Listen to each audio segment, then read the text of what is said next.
እጃችንን አንስተን በትምህርተ መስቀል አምሳያ ሰርተን ፊታችንና መላ ሰውነታችንን እናማት።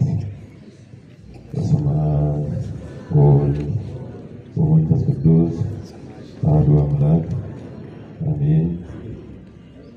አንድ አምላክ በሚሆኑ በአብ በወልድ በመንፈስ ቅዱስ ስም የተከበራችሁ ሊቃውንተ ቤተክርስቲያን፣ መምህራነ ወንጌል፣ አባቶቼ ካህናት፣ ላይካነ ምስጢር፣ ወንድሞች ዲያቆናት፣ እግዚአብሔርን የምትወዱ እግዚአብሔርን የሚወዳችሁ እግዚአብሔር ቤተሰቦች፣ እናታችን የቅድስት ድንግል ማርያም የአስራት ልጆች፣ የሰማዕቱ የቅዱስ ጊዮርጊስ ወዳጆች፣ አባቶች፣ ወንድሞች፣ እናቶች፣ እህቶች፣ ሕፃናትም ጭምር በእግዚአብሔር ቸር አምላካችን ፍጹም ሰላምታ ሰላም እላችኋለሁ። እንደምን አደራችሁ? እግዚአብሔር ይመስገን።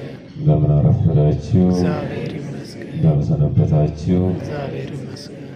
አሜን። ስሙን ጠርተን እንድናመሰግነው በሀብት ስቦ በረድኤት አቅርቦ ይህችን ዕለት ይህችን ሰዓት ባርኮ ቀድሶ ኃጢአታችንን ሳይቆጣጠርብን በደላችንም ሳይሰፍርብን እንደ ቸርነቱ እንደ ምሕረቱ ጠብቆ በሰላም ለዚች ዕለትና ለዚች ሰዓት ስላደረሰን ክብር ምስጋና ለአምላካችን ይሁን።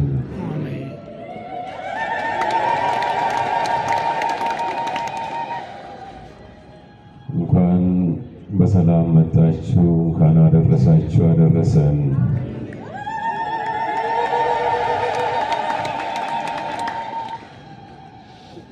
አነ ውእቱ ኖላዊ ኄር፣ ቸር ጠባቂ እኔ ነኝ። የዮሐንስ ወንጌል ምዕራፍ 10 ቁጥር 11።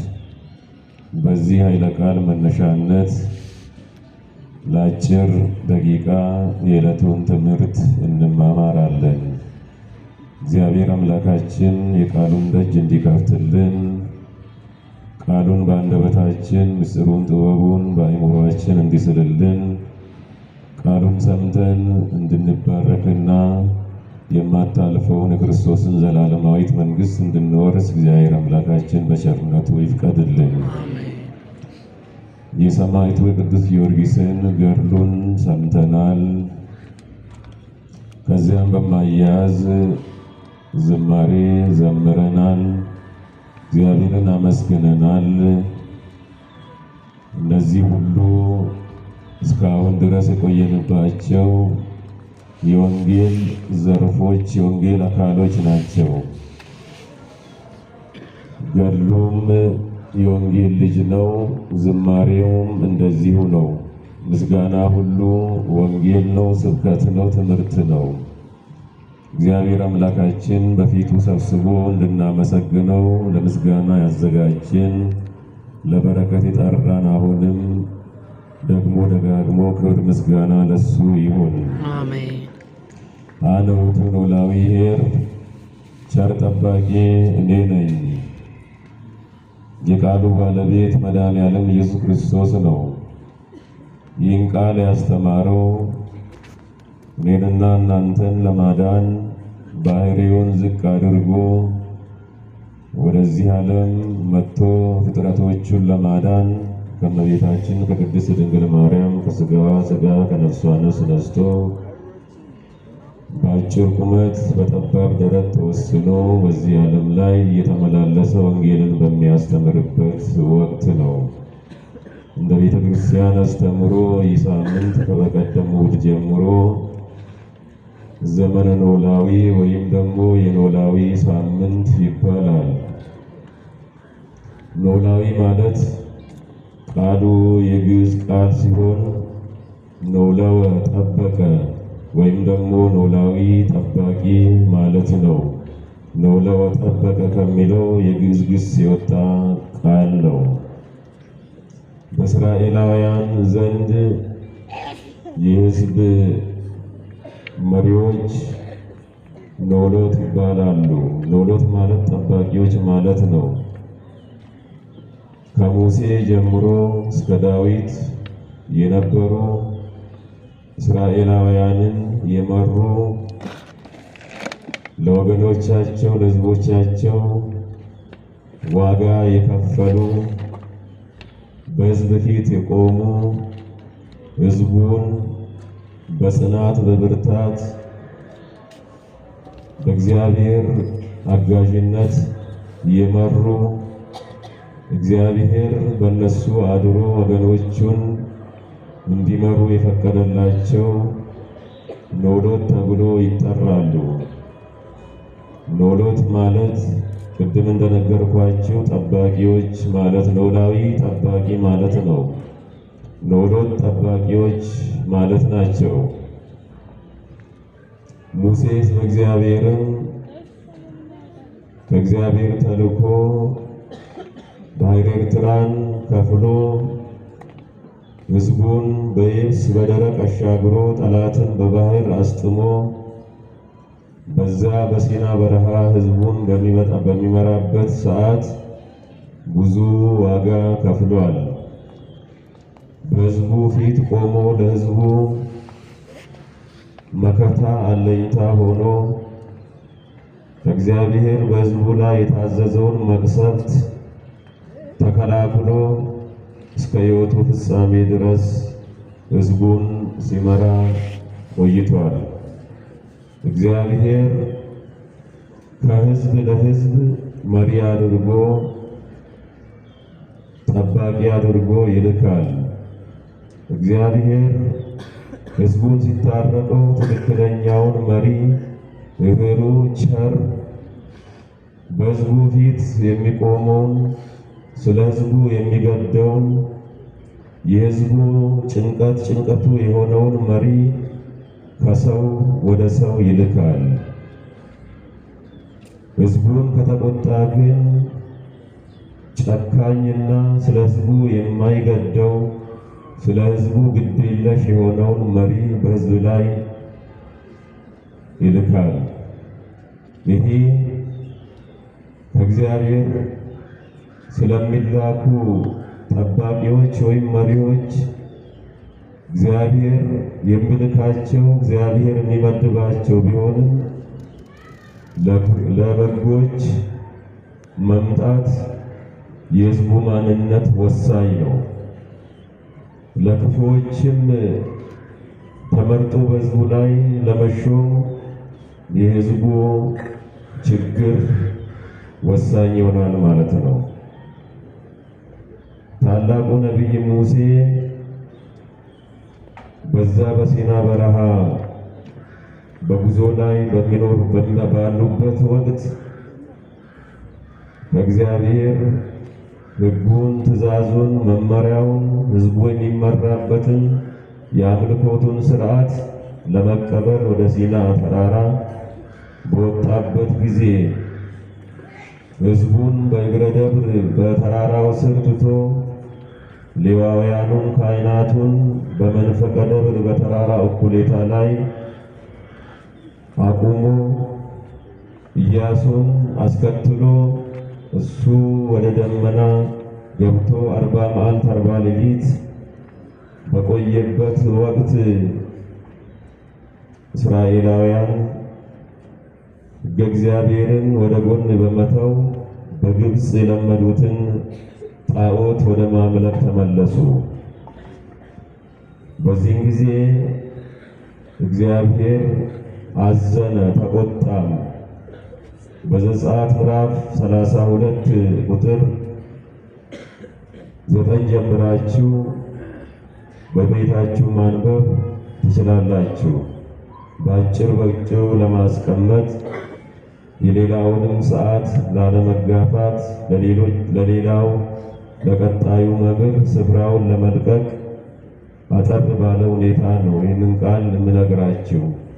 በዚህም ጊዜ እግዚአብሔር ሁሉንም የሚመለከት ሁሉ የማይሰወረው ሁሉ ለሱ ግልጽ የሆነው የሰውን ማንነት አስቀድሞ የሚያውቅ ሰዎች የሚሰሩትን ሁሉ በግልጽ የሚያይ በተራራ ላይ ከሙሴ ጋር እየተነጋገረ ሕዝቡ የሚሰሩትን ሥራ ተመለከተና እግዚአብሔር ተቆጣ። ሙሴ ሕዝብ በድሎኛል፣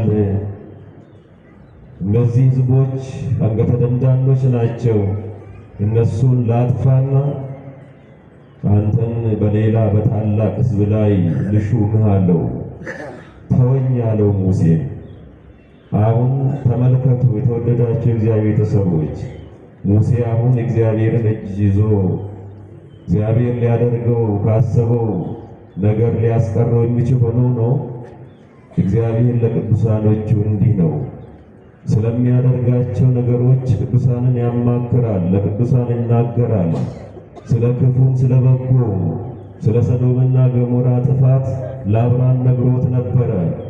እስራኤላውያንን ለመቅጣት እግዚአብሔር ባሰበበት ጊዜ ሙሴን አነጋገረው፣ ተወኝ አለው። ሙሴም እንዲህ ብሎ ተናገረ፣ እግዚአብሔር አምላክ ሆይ እንዲህ ማድረግ የለብህም። በዙሪያ ያሉት አሕዛብ እግዚአብሔር እኮ እስራኤላውያንን በኃይል ከፍሎ ጠላት ገሎ ባሕሩን በየብስ ያሻገራቸው በምድረ በዳ በመቅሰፍት ሊያጠፋቸው ነው ብሎ ያሙሃል። ስለዚህ እንደዚህ አታድርግ፣ መዓትህ ወደ ምሕረት ይመለስ፣ ቁጣህ ወደ ትዕግሥት ይመለስ። አብርሃም፣ ይስሐቅ፣ ያዕቆብን አስብ፣ የገባህላቸውን ቃል ኪዳን ለአብርሃም የገባውን ቃል ኪዳን የእናንተን ዘሮች እንደ ምድር አሸዋ እንደ ሰማይ ከዋክብት አበዛላቸዋለሁ፣ ዘሮቻችሁን እባርክላቸዋለሁ ብለህ ያልከውን አስብ ብሎ የአብርሃም የይስሐቅ የያዕቆብን ቃል ኪዳን ለእግዚአብሔር አሳሰበው። ሙሴ በሕዝቡ ፊት ቆመ። እግዚአብሔር በል እንግዲህ ውረድና አንተ ቅጣቸው፣ እርምት ስጣቸው፣ መቀጣት የሚገባውን ቅጣ፣ መታረም የሚገባውን አርም ብሎ እግዚአብሔር ሙሴን ላከው። ሙሴ ከተራራ ወረደ። ከተራራ በሚወርድበት ሰዓት እስራኤላውያን ጣዖት አቁሞ መስዋዕት ሰውቶ የጣዖት መስዋዕት እየበሉ ለዛ ላቆሙት ጣዖት እየወደቁ እየተነሱ ያረብዱለት ነበረ። በዚህም ጊዜ ነቢዩ ሙሴ አዘነ፣ በጣም ተቆጭ፣ አዘነ። የያዘውን የእግዚአብሔርን ክብር ጽላተ እግዚአብሔር ታቦተ እግዚአብሔርን አንስቶ ጣዖቱን መታበት። ጣዖቱ ተሰባበረ። ያንን ፈይቶ ለሕዝቡ አጠጣ። በዛን ጊዜ በዛ በተጠጣው ባጠጣቸው ወርቅ አማካኝነት ጣዖታውያንና የጣዖት ፍቅር የሌለባቸው ሰዎች ተለዩ። እነዛ በሙሴ አመራር ሰጪነት ተቀጡ። በዚህ ጊዜ ሙሴ እንዲህ አለ፣ አቤቱ እግዚአብሔር አምላክ ሆይ ይህ ሕዝብ በድለዋል፣ አሳዝነዋል። በደላቸውን ኃጢአታቸውን ይቅር በላቸው። ካልሆነ ግን በደላቸውን ይቅር የማትላቸው ከሆንክ ግን ከዛ ከጻፍከኝ ከሕይወት መጽሐፍ አጥፋኝ፣ ዝክረ ስሜን አጥፋ አለ። የታላቅ ጠባቂ ነው። የተወደዳቸው እግዚአብሔር ቤተሰቦች፣ ሕዝቡን ከምታጠፋ እኔን አጥፋኝ፣ ሕዝቡን ከምትቀጣ እኔን ቅጣኝ አለ ታላቁ መሪ ሙሴ። እንደነዚህ አይነቶች መሪዎች በዚህም ዘመን ያስፈልጋሉ። አዎ እግዚአብሔርም እንዲህ አለው፣ አልቀጣህም፣ ስምህንም አልደመስስም። የበደለኝን ስሙን አጠፋዋለሁ፣ ስሙን እደመስሰዋለሁ። በል እንደ ቀድሞ በፊታቸው እየሄድክ ምራቸው፣ አገልግላቸው። በፊት የሚጓዝ መልአኬን እልክልሃለሁ ብሎ ዳግም ለሙሴ ቃል ገባለት። ታላቅ መሪ፣ ታላቅ እረኛ፣ ትክክለኛው ጠባቂ ነቢይ እግዚአብሔር ሙሴ በዚህ አኳኋን እስከ ዕለተ ዕረፍቱ ድረስ ሕዝቡን ሲመራ ኖረ። ሌላኛው ታላቁ ነቢይ እግዚአብሔር ዳዊት ነው። እስራኤላውያንን ለ40 ዓመታት ከመራ በኋላ ዕረፍቱ በዛሬ ዕለት ነው። ነቢይ እግዚአብሔር ዳዊት የእግዚአብሔር ወዳጅ ልበ አምላክ የተባለው ዳዊት ያረፈው በዚህ ዕለት ነው። በረከቱ በሁላችን ላይ ይደር። አሜን። ሁለተኛ ሳሙኤል ምዕራፍ 24 ከቁጥር 17 ላይ ስትመለከቱ በአንዱ ዘመን ነቢየ እግዚአብሔር ዳዊት ካለ እግዚአብሔር ፈቃድ ሕዝቡን ቆጠረ። የሚያደርጋቸውን ሁሉ እግዚአብሔርን እያስፈቀደ ነበር የሚሰራው። ሰው ነውና ከሰው ስህተት አይጠፋም። ተሳሳተ። ያለ እግዚአብሔር ፈቃድ የእግዚአብሔርን ሕዝብ ቆጠረ። በዚህም ጊዜ እግዚአብሔር ተቆጣ። እግዚአብሔር አማራጭ የሌላቸውን 2 መቅሰፍቶችን አዘዘበት። በዚህም ጊዜ ነቢየ እግዚአብሔር ዳዊት ተጨነቀ። በሰው እጅ ከምወድቅ በእግዚአብሔር እጅ ልውደቅ ብሎ ተናገረ። የእግዚአብሔርን ሐሳብ አምጥቶ የነገረው ነቢዩ ጋድ ነው። የጥንት የሕዝበ እግዚአብሔር መሪዎች ሰዎችን ከእግዚአብሔር ተልኮ የሚመሩ መሪዎች፣ አስተዳዳሪዎች፣ መንፈሳውያን አማካሪዎች ነበሯቸው። የሚያማክሯቸው፣ የሚመክሯቸው፣ የእግዚአብሔርን ሐሳብ አምጥቶ የሚነግሯቸው፣ የእነሱን ሐሳብ ወደ እግዚአብሔር የሚያቀርቡላቸው መንፈሳውያን አባቶች መሪዎችን ይመክሩ ነበረ። አሁን መንፈሳውያን አባቶች መሪዎችን ቢመክሩ ኖሮ የሕዝብ መሪዎች መንፈሳውያን አባቶችን ካጠገባቸው ከጎናቸው ቢያስቀምጡ ኖሮ በዓለም ላይ መቅሰፍት፣ መከራ፣ ፍዳ፣ ስደት፣ ጦርነት ባልበዙም ነበረ። ኒኩሌር፣ ሚሳኤል፣ ዓለምን የሚያጠፋ የሰውን ሕይወት የሚቀጥፉ መሳሪያዎች ባልተዘጋጁም ነበር። መንፈሳውያን አባቶች ለመሪዎች ቅርብ ቢሆኑ ኖሮ አሁን ዛሬ መንፈሳውያን አባቶች ከየትኛውም ዓለም ከሕዝብ መሪዎች ርቀዋል። መሪዎችም በራሳቸው አቅጣጫ ነው የሚጓዙት። አባቶችም መግቢያ የላቸው። መሪዎችን ለመምከር፣ ለመገሰጽ፣ ለማረም፣ ልክ አይደለም ለማለት እድሉ የላቸው። የመሪዎችን በር የተዘጋ ነው። ስለዚህ መሪዎች በራሳቸው አስተሳሰብ ብቻ ነው የሚጓዙት። አዎ የሚያመርቱትም ምርት ስጋዊ ምርት ነው፣ አጥፊ ምርት ነው። ዓለም በገዛ እጇ ልትጠፋ ዋዜማን እየደገሰች ነው። እግዚአብሔር ከዓለም ጥፋት ይሰውረን። አሜን። መንፈሳውያን መሪዎች፣ መንፈሳውያን አባቶች ለመሪዎች መፍትሄ መድኃኒቶች ናቸው። ነቢዩ ጋድ መጣና እግዚአብሔርን ሐሳብ ነገረው። ነቢየ እግዚአብሔር ዳዊት እግዚአብሔር ካዘዛቸው ከሦስቱ መቅሰፍቶች አንዱን መረጠ። ያልቀረም ሕዝቡን የሚቀስፍ መልአክ ከእግዚአብሔር ታዞ በነግ ላይ መቅሰፍቱ ተጀመረ። በዚህን ጊዜ ነቢየ እግዚአብሔር ዳዊት መልአኩን በግልጽ አየው። ያን ጊዜ ነቢየ እግዚአብሔር ዳዊት እንዲህ ብሎ ተናገረው። ምተገብሩ ሁሉ አባግ ዘአነን ኖላዊሆሙ አበስኩ ለትረዲዴከ ላይሌ ወላይሎ ቤተ አቡዬ። እግዚአብሔር አምላክ ሆይ አለ፣ በደለኛው እኔ ነኝ። ሕግን ትእዛዝን ያፈረስኩ እኔ ነኝ። ድንበር ያለፍኩ እኔ ነኝ። ካላንተ ፈቃድ አንተ ያልፈቀድክልኝን ሥራ የሠራሁ እኔ ነኝ። እነዚህ በጎች ምን አጠፉ? ጠባቂያቸው እኔ ነኝ። ጥፋተኛ እኔ ነኝ። እነሱን ከምታጠፋቸው እኔንና ቤተሰቦችን አጥፋቸው ነው ያለው ታላቁ መሪ ነቢየ እግዚአብሔር ዳዊት። በረከቱ ይደርብን። አሜን። አዎ እንደነዚህ አይነቶች ታላላቆችና ለሕዝቡ የሚገዳቸው ሕዝቡ ከሚጠፋ እኔ ልጥፋ የሚሉ መሪዎች ለዓለም ያስፈልጓታል። እኔ ልጥፋ፣ እኔን አጥፋኝ፣ እኔም ብቻ አይደለም ቤተሰቦችን ሁሉ ሙልጭ አድርገህ ጥርግ አድርገህ አጥፋ። ሕዝቡ ምን አደረገ? እነዚህ እኮ በጎች ናቸው፣ እነዚህ እኮ የዋሆች ናቸው።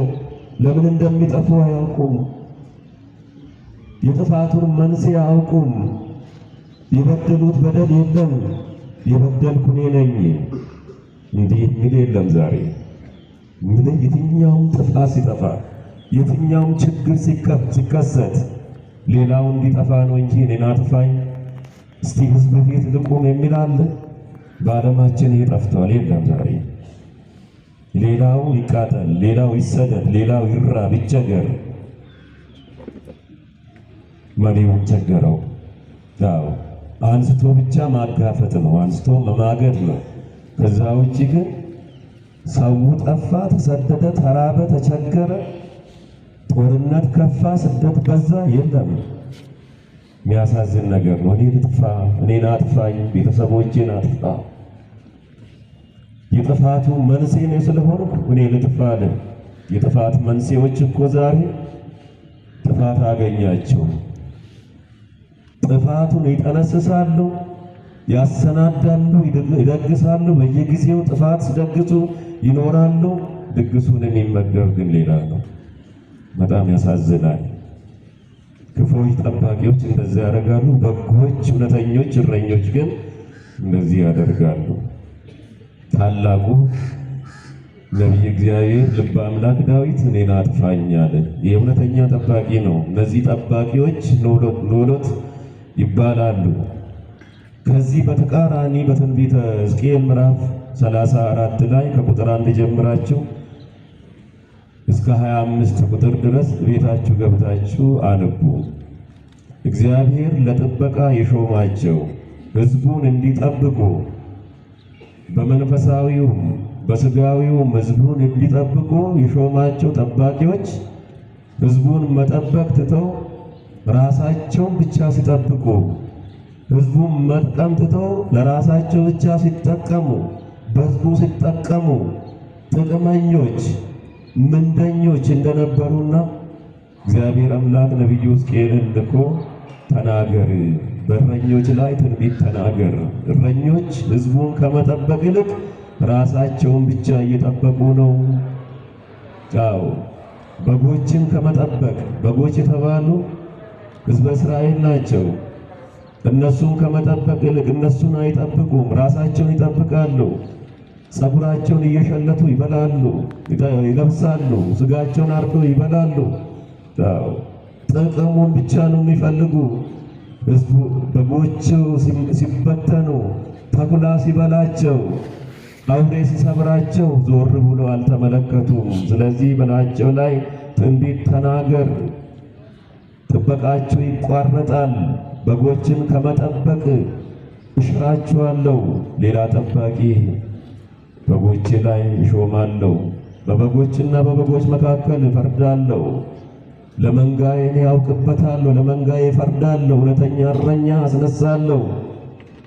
ይሄው ወዳጄ ዳዊት ነው። በእስራኤላውያን ላይ ዳዊትን እሾማለሁ። እሱ እውነተኛ እረኛ ነው፣ እውነተኛ ጠባቂ ነው። እሱ እውነተኛ እረኛ ነው፣ በጎቼን ይጠብቅልኛል። እኔ ደግሞ ለበጎቼ አምላካቸው ይሆናቸዋለሁ፣ እነሱም በጎቼ እውነተኛ መንጋዎቼ ይሆናሉ ብሎ ክፉዎችን ወቅሶ በክፉዎች ፈንታ በጎን ታላቁን ጠባቂ ዳዊትን እንደሚሾም እግዚአብሔር በነቢዩ በሕዝቅኤል አድሮ ተናግሯል። እውነተኛ እረኛን እግዚአብሔር ይሾምልን። አሜን። እውነተኛ አስተዋይ መሪዎችን እግዚአብሔር ለዓለም ይስጣት። አሜን።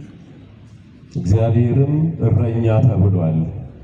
በዘመነ ብሉይ እግዚአብሔር እረኛ እንደሆነ መጻሕፍት ይናገራሉ። ነቢየ እግዚአብሔር ዳዊት በመዝሙር 79 ቁጥር 1 ላይ ሎላዊሆሙ ለእስራኤል አጽም ዘይቤዮሙ ከማባጋ ዮሴፍ ዘይነብር ላዕለ ኪሩቤል አስተሪ ዘትነብር ላዕለ ኪሩቤል አስተሪ። የእስራኤል ጠባቂያቸው እስራኤልን ዮሴፍን እንደ መንጋ የምታሰማራ በኪሩቤል ላይ የምትቀመጥ አቤቱ ተገለጥ፣ አቤቱ ናልን። በዛ በጭንቅ ዘመን 5500 ዘመን በሰው ሕይወት ላይ በሞተ ሥጋ ሞተ ነፍስ በተፈረደበት በዝነዛ ዘመን ከነቢያት መካከል አንዱ ታላቁ ነቢየ እግዚአብሔር ዳዊት ሎላዊሆሙ ለእስራኤል አጽም አስተሪ ተገለጥ፣ ተጨንቀናል፣ ተጠበናል፣ ሞት ሰልጥኖብናል፣ ሐዘን መከራ በዝቶብናል፣ ጨለማ ውጦናል፣ ነፃነት አጥተናል፣ እባክህን ተገለጥ እያለ ነቢየ እግዚአብሔር ዳዊት ስለ ክርስቶስ ወደዚህ ዓለም መምጣት ክርስቶስ ወደዚህ ዓለም እንዲመጣ ሥጋ እንዲለብስ ቃሉን ወደ እግዚአብሔር አሰምቷል። በጊዜው ጊዜ እውነተኛው ጠባቂ፣ እውነተኛው እረኛ፣ በጎችን የሚመራ፣ ለበጎቹ የሚገደው፣ ለበጎቹ ሕይወቱን አሳልፎ የሚሰጥ እውነተኛው እረኛ በእነዚህ በነቢያት ቃል ተጠርቶ ወደዚህ ዓለም መጥቷል። ክብር ምስጋና ለአምላካችን ይሁን። ነቢየ እግዚአብሔር ኢሳይያስ እንዲህ ብሎ ይናገራል። ትንቢተ ኢሳይያስ ምዕራፍ 40 ቁጥር 10 እስከ 12 ላይ እነሆ እግዚአብሔር ኃይሉን ያነሳል፣ እግዚአብሔር ኃይሉን ያነሳል፣ ክንዱም ይገዛል። እግዚአብሔር ክንድ ይገዛል፣ ዋጋውም ከሱ ዘንድ ነው። በጎቹንም መንጋዎቹንም ሰብስቦ በብብቱ ይይዛቸዋል። የደከሙትንም በቀስታ ይመራቸዋል። የሚያጠቡትን የደከሙትንም በቀስታ ይመራቸዋል ብሎ ስለ እግዚአብሔር እረኛነት፣ እግዚአብሔር እረኛ መሆኑን፣ እግዚአብሔር ጠባቂ መሆኑን ነቢዩ ኢሳይያስ ተናግሯል። መድኃኔዓለም ኢየሱስ ክርስቶስ ያ እውነተኛ እረኛ ነቢያት ትንቢት ሲናገሩለት የነበሩ እባክህን ተገለጥልን፣ እባክህን ክንድህን ላክልን፣ ከመከራ አድነን፣ ከክፉዎች እጅ አድነን፣ ከዲያብሎስ እጅ አድነን ብሎ ነቢያት የለመኑት ልመና፣ የተጣሩት ጥሪ፣ ትንቢት የተናገሩለት መድኃኔዓለም ኢየሱስ ክርስቶስ የተሰበረውን ለመጠገን፣ የተበተኑትን ለመሰብሰብ፣ የሞቱትን ለማስነሳት፣ ሙታንን ሊያድናቸው፣ ሞትን ሊያጠፋ፣ ኃጢአትን ከስሯ ነቅሎ ለመጣል፣ ሰውን ወደ ክብሩ ለመመለስ ወደዚህ ዓለም መጣ፣ ተወለደ፣ ተገለጠ። ተገለጥ ብሎ ነቢያት ትንቢት የተናገሩለት ተገለጠ። ከተገለጠ በኋላ እውነተኛ እረኛ እኔ ነኝ አለ። ክብር ምስጋና ለአምላካችን ይሁን። እውነተኛ እረኛ፣ ቸር እረኛ፣ ርኅሩህ እረኛ እኔ ነኝ አለ። ከቁጥር 1 ጀምራችሁ ስትመለከቱ ዮሐንስ ወንጌል ምዕራፍ 10 ቁጥር 1 ጀምራችሁ ስትመለከቱ እውነት እውነት እላችኋለሁ በበሩ የማይገባ አጥር ጥሶ ግድግዳ አፍርሶ በሌላኛው በበሩ ባልሆነ በጓሮ የሚገባ እሱ ሌባና ወንበዴ ቀጣፊ ነው። በበሩ የሚገባ ግን የበጎች እረኛ ነው። እሱን በጎቹ ድምፁን ይሰሙታል፣ ይከተሉታል። እሱም ይጠራቸዋል፣ ያሰማራቸዋል ነው ያለው። ያሰማራቸዋል። እውነተኛ የበጎች እረኛ እኔ ነኝ፣ ከኔ በፊት የመጡ ግን ሌቦችና ቀጣፊዎች ወንበዴዎች ናቸው አለ። እሱን መስሎ ከሱ በፊት የመጡ ነበሩ። እነ ቴዎዳስ ዘግብፅ፣ እንደ ይሁዳ ዘገሊላ ብዙ ሰዎችን ያስከተሉ፣ ለራሳቸው ጠፍቶ ሌሎችን ያጠፉ፣ ሌሎችን ለጥፋት የዳረጉ በግብረ ሐዋርያት መጽሐፍ ምዕራፍ 5 ቁጥር 35 ላይ ስትመለከቱ ቴዎዳስ ግብፃዊ ቴዎዳስ የሚባል ተነስቶ 400 ሰዎች ተከትለውት ነበረ። እኔ አምላክ ነኝ ብሎ ነው ይመጣ። ሳይሆኑ የሆኑ ነቢያት ሳይሆኑ ነቢያት ነን የሚሉ በሙሴ ዘመንም እኮ ኢያኔስና ኢያንበሬስ የሚባሉ ነበሩ። ሐሰተኞች፣ አስማተኞችና ሟርተኞች፣ ጠንቋዮች። ኦሪት ዘጸአት ምዕራፍ 7 ቁጥር 11ን ተመለከቱ። በዛ ላይ ስማቸው አልተገለጠም። ሐዋርያ ቅዱስ ጳውሎስ ግን ኢያኔስና ኢያንበሬስ እንደሚባሉ ስማቸውን ጠቅሶ ተናግሯል። እነዛ ሙሴን ይቃወሙ ነበረ። ሙሴ የሚያደርገውን ተአምራት እናደርጋለን ባዮች ነበሩ። ግን ተአምራት የማድረግ አቅም የላቸውም። ጠንቋዮች፣ ሟርተኞች ናቸው። በነ ኢሳይያስ ዘመን ሐሰተኞች ነቢያት፣ ሐሰት ካህናተ ጣዖት ነበሩ። በነ ኤርምያስ ጊዜ እነ ጎዶልያስ እነ ጳስኮር የሚባሉ ነቢያት፣ ሐሰት ካህናተ ጣዖት ነበሩ። እውነተኞች ነቢያት እንዲህ ሲናገሩ ስለሚደረገው ነገር እውነቱን ነገር ከእግዚአብሔር ተልኮ ሲናገሩ በተቃራኒው ደግሞ አይደለም ብሎ የሚቃወሙ ነበሩ። ሳይሆኑ የሆኑ ዛሬም እኮ እንደዚህ ሆኖ የተወደዳቸው እግዚአብሔር ቤተሰቦች ሳይመነኩሱ መነኮሳት ነን፣ ብሕትውና ምን እንደሆነ ሳያውቁ ባሕታውያን ነን የሚሉ አሉ። በብሕትውና የሚቀልዱ፣ በምንኩስና የሚቀልዱ፣ ካህናት ሳይሆኑ ካህናት ነን የሚሉ ሕዝቡን የሚያሳስቱ፣ ተሳስተው ያሳሳቱ፣ ለስህተታቸው ደግሞ ተባባሪዎች፣ ተከታዮች እኛው ይሆንላቸው። አዎ ነጋዴዎች አሉ፣ ሸቃጮች አሉ፣ በሃይማኖት ስም የሚነግዱ፣ በክህነት ስም የሚነግዱ፣ ክብረ ቅዱሳንን ዝቅ የሚያደርጉ፣ የአጋንንትን ሪፖርት የሚሰሙ፣ አጋንንት እንዲተናገረልን እያሉ የአጋንንትን ምስክርነት የሚያንጸባርቁ። አጋንንት ለምስክርነት ይበቃሉ? ሰይጣን እውነት ይናገራል። እግዚአብሔርስ ፈቅዶለታል። በመዋዕለ ሥጋዌው ውጣ ነው የተባለው። ውጣ፣ አትናገር፣ አትለፍልፍ አልፈቀደላቸውም። ብዙ በአጋንንት የተያዙ ሰዎች፣ የታመሙ ሰዎች ነበሩ። ክርስቶስ ወንጌልን በሚያስተምርበት ጊዜ ሲያገኛቸው ግን ሰይጣኑ ይናገራል። አልፎ ተርፎ እግዚአብሔርን ቅድስና የመድኃኔዓለም ኢየሱስ ክርስቶስን የእግዚአብሔር የባሕርይ ልጅነቱን ይመሰክር ነበር። ኢየሱስ ክርስቶስ ግን ውጣ፣ ዝም ብለህ ውጣ ነበር የሚለው። ዛሬ ቁማር የሚጫወቱ በየጸበሉ ተጠግተው በየገዳማቱ ተጠግተው ሳይሆኑ ሆን የሚሉ ሰዎች አሉ። አዎ ሕዝብን የሚያሳስቱ፣ ሕዝብን ከቤተ ክርስቲያን የሚያስበረግጉ፣ ሕዝብን ጠርጎ ለመውሰድ ቁማር የሚሰሩ አሉ። ልንጠነቅቅባቸው ይገባናል። አዎ ከቤተ ክርስቲያን የተለየ ምንኩስና፣ ቤተ ክርስቲያን ያልፈቀደች፣ ገዳማውያን ያልፈቀዱ ብሕትውና ነውር ነው፣ ድፍረት ነው።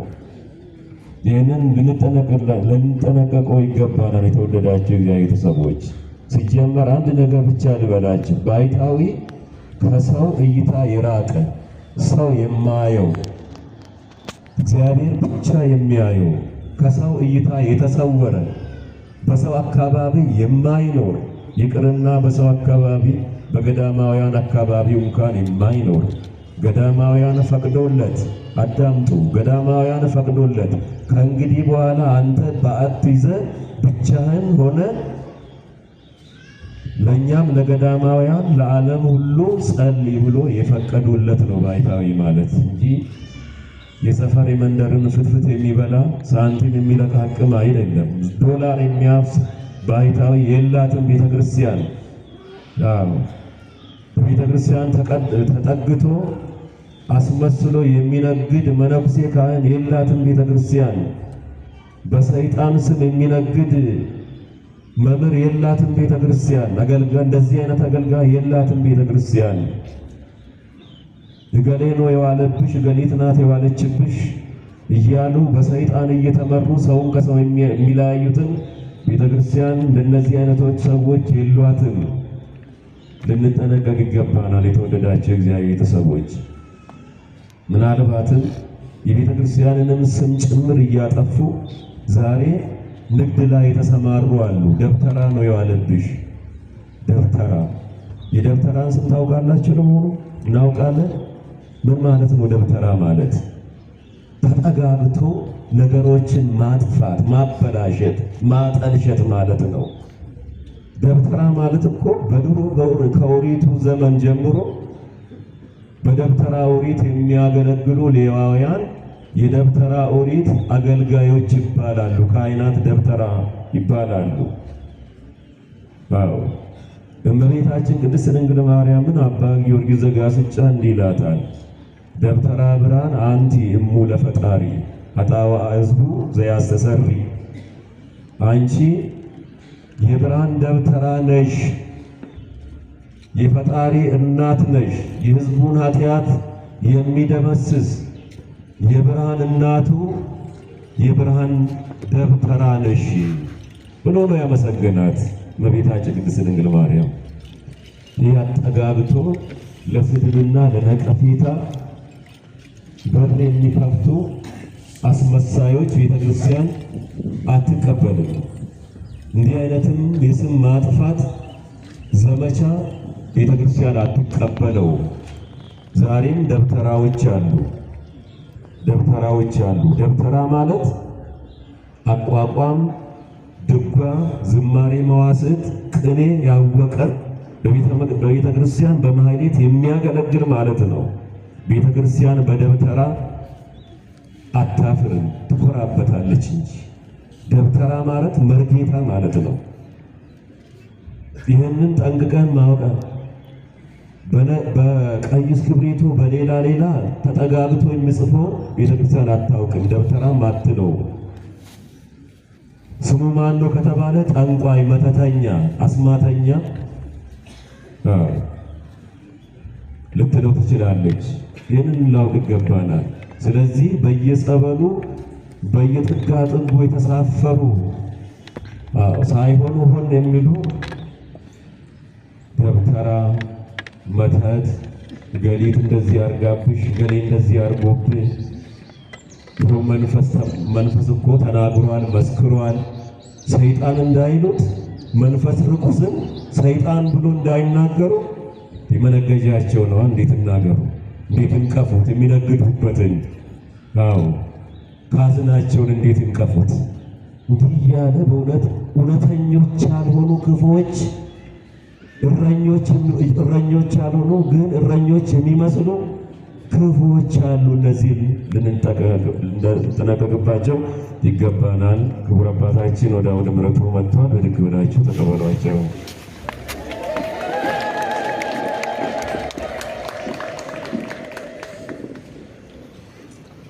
አረፍ ባሉ እግዚአብሔር ያደርልን። አባታችን እንኳን ደህና መጡልን። እኔ ቸርረኛ ነኝ አለ መድኃኔዓለም ኢየሱስ ክርስቶስ። ቸርረኛ እሱ ነው። ቸርረኛ ስለ በጎቹ ሕይወቱን አሳልፎ ይሰጣል። በጎቹን ይመራል፣ በፊታቸው ይሄዳል፣ ያበላቸዋል፣ ያጠጣቸዋል፣ እንዳይሰበሩ ይጠብቃቸዋል። የተሰበሩትን ስብራታቸውን ይጠግናል። በፊታቸው እየሄደ ለምለም ውሃ፣ ለምለም ሳር፣ ንጹህ ውሃ ካለበት ቦታ ሲደርስ በትሩን ቀጥ አድርጎ ይቆማል። በእስራኤላውያን ልማድ ነው። በጎቹ በዛን ጊዜ በመስኩ ያርፋሉ። ሳር ካለ ሳሩን ይነጫሉ፣ ውሃ ካለ ውሃውን ይጠጣሉ። በፊታቸው ይሄዳል። ቸርረኛ እኔ ነኝ አለ። በምዕመናን ፊት የሚሄድ ምዕመናንን የምመራ እኔ ስለ በጎቼ ነፍሴን አሳልፌ እሰጣለሁ። ነፍሱን አሳልፎ ይሰጠልን ቸርረኛችን በማቴዎስ ወንጌል ምዕራፍ 11 ቁጥር 20 ላይ እናንተ ሸክማችሁ የከበዳችሁ ወደ እኔ ኑ፣ ሸክማችሁን አቀልላችኋለሁ፣ ከኔ ተማሩ፣ እኔ የዋህ ነኝ በልቤም ቅን ትሑት ነኝ ብሎ ትሕትናን ያስተማረ ሸክማችንን ሊያራግፍልን የመጣ ቀንበሬን በላያችሁ ላይ ተሸከሙ፣ ቀንበሬ ልዝብ ነው ሸክሜም ቀላል ነው ነው ያለው። ሸክሜ ቀላል ነው። ያላስተዋሉት እውቀት የሌላቸው ዛሬ ቤተ ክርስቲያን ብዙ ሸክም አለባት። አረ ምንም ሸክም የለባትም ቤተ ክርስቲያን። ሸክም የምታቃልል፣ ሸክም የሚያቃልል፣ ከሰዎች ሁሉ ጫንቃ የኃጢአት ሸክም፣ የደዌን ሸክም፣ የቂም በቀል ሸክም፣ የተንኮልን ሸክም፣ የኃጢአትን ሸክም የሚያስወግድ መድኃኔዓለም ክርስቶስ በደሙ የዋጃት ቅድስት ቤተ ክርስቲያን ናት። በእውነት ክብር ምስጋና ለአምላካችን ይሁን። በሉቃስ ወንጌል ምዕራፍ 23 ቁጥር 22 ላይ እጁን በቀራንዮ አደባባይ በመስቀል ላይ ዘርግቶ አባት ሆይ የሚያደርጉትን አያውቁምና ይቅር በላቸው። እየቸነከሩት ምራቃቸውን እየተፉበት ሐሞት እያጠጡት እየተሳለቁበት ይቅር በላቸው ብሎ እጁን ዘርግቶ ይቅርታ ያደረገልን እውነተኛ ጠባቂያችን መድኃኔዓለም ኢየሱስ ክርስቶስ ነው። አሁንም እሱ ይጠብቀን። አሜን። እውነተኛ እረኛ በጠፋበት ሁሉም እንደኛ በሆነበት ዘመን እሱ ነው ለሕዝቡ የሚገደው፣ እሱ ነው ለእኛ የሚገደው። በደሙ የዋጀን፣ በደሙ የገዛን፣ ከውድቀት ያነሳን፣ ዋጋ የከፈለልን እሱ ነው። ማን ነው ሌላ ዋጋ የከፈለልን? ለእኛ ሕይወት ዋጋ የከፈለ ስለሆነ መድኃኔዓለም ኢየሱስ ክርስቶስ ስለ ሕዝቡ ይገደዋል። አሁንም እሱ ፈጥኖ ይድረስልን። አሜን። እውነተኛ እረኛ እኔ ነኝ አለ። ያው እንደምታውቁት የበጎች ጠባቂ ወይም ለተቀጠረለት ለደሞዙ ነው በጎቹን የሚጠብቅ። አስጠባቂውም ደግሞ የሚያረባው አርዶ ለመብላት፣ በፀጉራቸው ለመጠቀም፣ በቆዳቸው ውጤት ለመጠቀም ነው፣ ለጥቅሙ ነው። ክርስቶስ መድኃኔዓለም ኢየሱስ ክርስቶስ ግን ለራሱ ጥቅም ሳይሆን እኛን ለመጥቀም ሥጋውን ቆርሶ ከጠበቀን በኋላ በመጨረሻው ላይ ጠብቆ መዳረሻችን ምንድን ያደረገው? በመስቀል ላይ ሥጋውን ቆርሶ ደሙን አፍሶ ሥጋዬን ብሉ ደሜን ጠጡ ነው ያለው። ሌላ እረኛ እኮ የበግ ባለቤት እኮ በጉን አርዶ ይበላል እንጂ ለበጉ ታርዶ ሥጋውን አበላው ደሙን አጠጣው። እሱ ግን ራሱ ታርዶ ራሱን ደግሶ ብሉኝ ጠጡኝ ያለ ቸሮ አምላካችን ቸር እረኛችን መድኃኔዓለም ኢየሱስ ክርስቶስ ነው። ክብር ምስጋና ለእሱ ይሁን። ብፁዓን ሐዋርያት አባቶቻችን እረኞች ናቸው። ሐዋርያ ቅዱስ ጴጥሮስ እንዲህ ብሏል በአንደኛ ጴጥሮስ ምዕራፍ 2 ቁጥር 25 ላይ ከዚህ በፊት አስቀድሞ ለ5500 ዘመን እረኛ እንደሌላቸው በጎች በመንጸፈ ደዌ ወድቃችሁ ስትቅበዘበዙ ነበረ። ኃጢአት ሰርታችሁ በደል ፈጽማችሁ ከእግዚአብሔር በረከት ርቃችሁ በመከራ ወድቃችሁ ነበረ። ወይዜኒ ግብኡ አበኖላዊክሙ አቃቢያ ለነፍስክሙ። አሁን ግን ወደ እረኛችሁ ወደ እውነተኛ ጠባቂያችሁ ተመለሱ፣ ወደ ነፍሳችሁ መድኃኒት ተመለሱ ነው ያለው። የመቅበዝበዝ ዘመን፣ የመከራ ዘመን፣ የሐዘን የሰቆቃ ዘመን ተወግዶላቸዋል። ጨለማው በርቶላቸዋል። ክርስቶስ አብርቶላቸዋል። እሱ ሥጋውን ቆርሶ ደሙን አፍሶ አድኗቸዋልና ወደ እረኛችሁ ተመለሱ አለ። ክብር ምስጋና ለአምላካችን ይሁን። ብፁዓን አባቶቻችን ሐዋርያት እረኞች ናቸው። በዮሐንስ ወንጌል ምዕራፍ 21 ቁጥር 15 ላይ ሐዋርያ ቅዱስ ጴጥሮስን ትወደኛለህን አለው። አዎን እወድሃለሁ። 3 ጊዜ አስጨንቆ መልሶ መላልሶ ትወደኛለህን ብሎታል። አዎን እወድሃለሁ፣ እንደምወድህ አንተ ታውቃለህ፣ ሁሉን አንተ ታውቃለህ።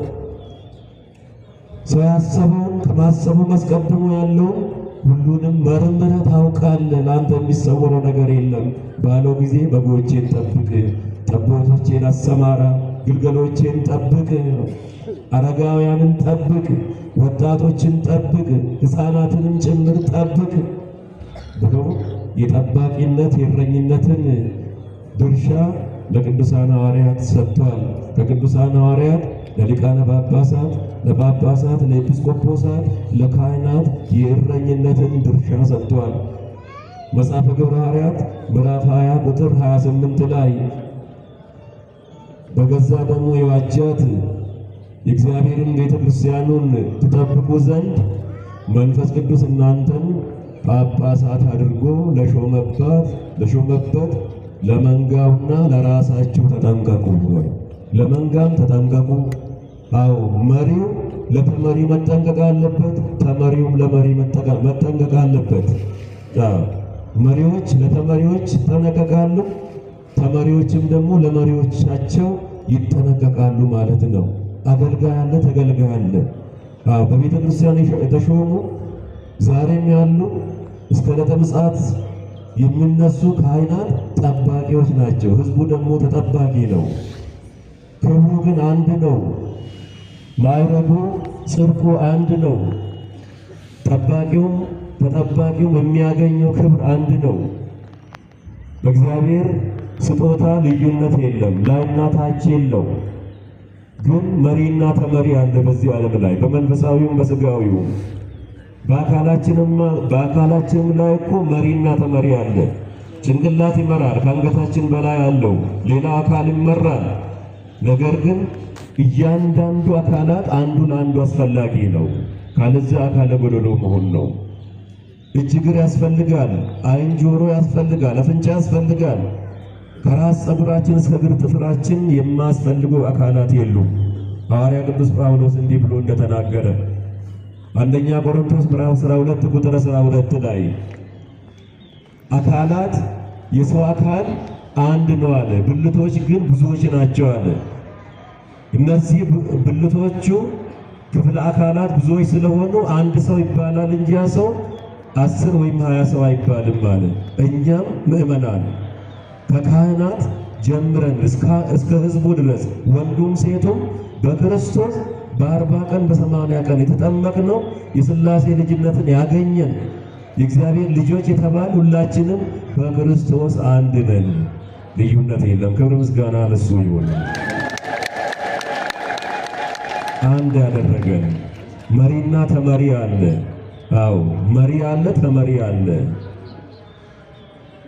መሪ ማለት ተመሪ ማለት ልዩነት የላቸውም።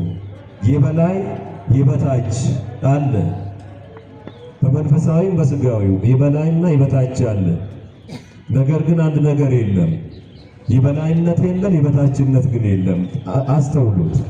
የበላይና የበታች አለ። አሁን ጭንቅላታችን የበላይ ነው አይደለም? ሌሎች አካላቶቻችን ከዛ በተዋረድ ነው ወደ ታች ማለት ነው ይቆጠራሉ። እንደዚህ ነው መሪዎች የበላዮቻችን ናቸው። ያው እኛ ደግሞ ቀጥለን ያለን መሪ ተመሪ እንደዚህ ነው። የበላይ አለ፣ የበታች አለ። የበላይነት የለም፣ የበታችነት ግን የለም። ይህንን ጠንቅቆ ማወቅ ያስፈልጋል።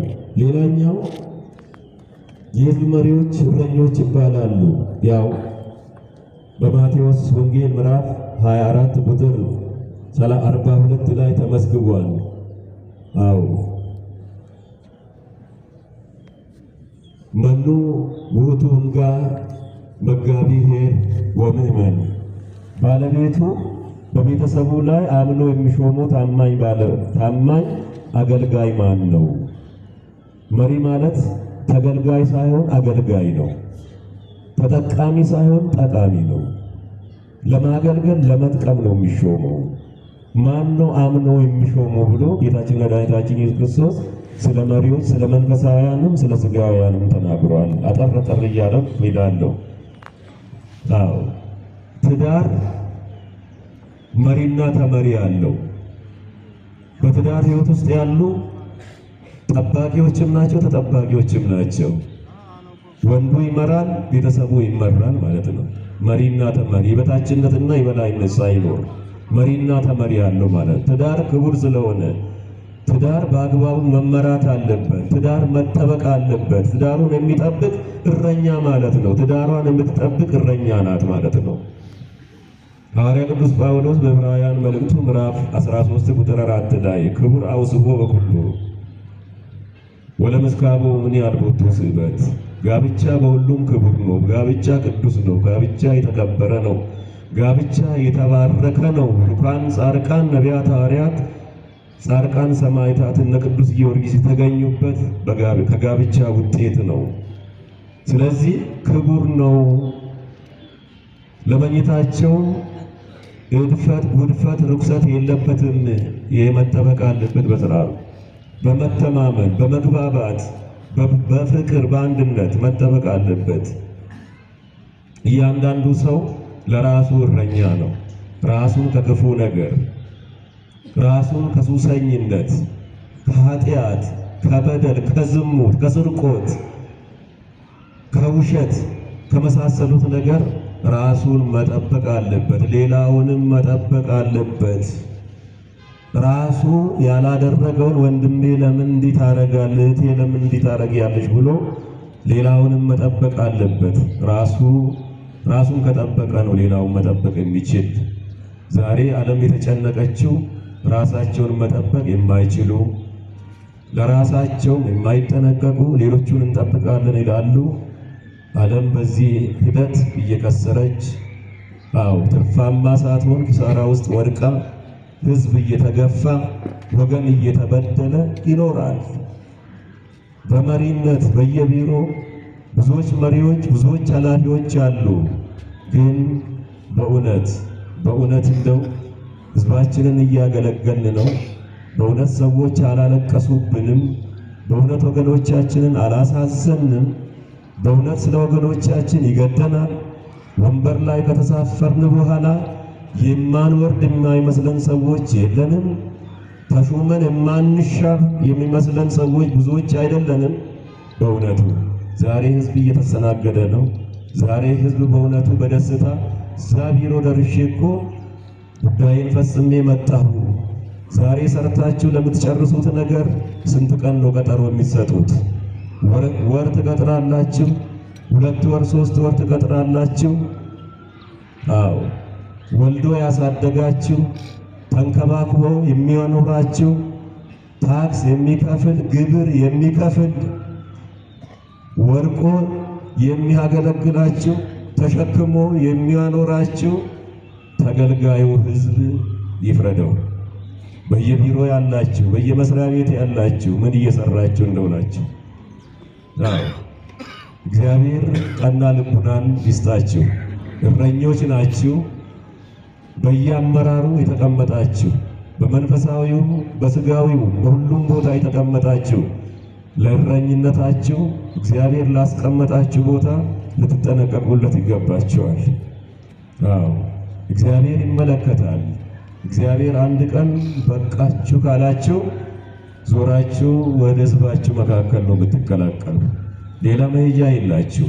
ትናንትና የበደላችሁ፣ ትናንትና ያስለቀሳችሁ፣ ትናንትና በቢሮ በወንበራችሁ ላይ ተሳፍራችሁ ያሳዘናችሁት ሕዝብ በምን አይነት መለከታችኋል? ነገ ከነገ ወዲያ መልካም ሰርታችሁ ካላለፋችሁ እድሜም ያጥራል እኮ፣ ጤንነትም ይጠፋል እኮ፣ የተሰበሰበው ሁሉ እኮ ያልቃል፣ ይበተናል።